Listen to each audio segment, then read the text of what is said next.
Il sistema moda, lusso, il Made in Italy ha sofferto, sta soffrendo, ha perso una fetta importante del mercato, ma legato al Made in Italy penso anche al settore del mobile, quindi settori dove il nostro territorio ha molte aziende che rappresentano questi settori. Un anno complesso, difficile, lo ha definito così il 2025 Paola Carron, presidente di Confindustria Veneto Est.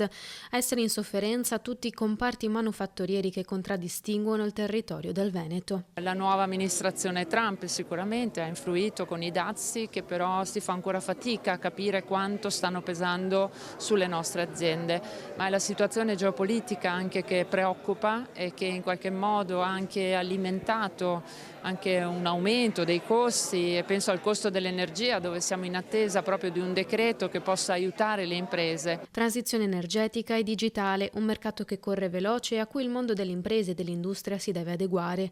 Necessario, sottolinea Carroni, investire, ma attualmente le condizioni non lo permettono a sufficienza. Notiamo delle difficoltà, quindi confidiamo veramente anche in una finanziaria che possa sostenere le imprese, che devono in questo momento storico in particolare fare degli investimenti, investire proprio per affrontare quelle transizioni dove siamo proprio all'interno. Un bilancio del 2025 che arriva a margine della quinta edizione del Premio Nazionale Valori d'Impresa, nato per dare valore alla storia e alla cultura imprenditoriale.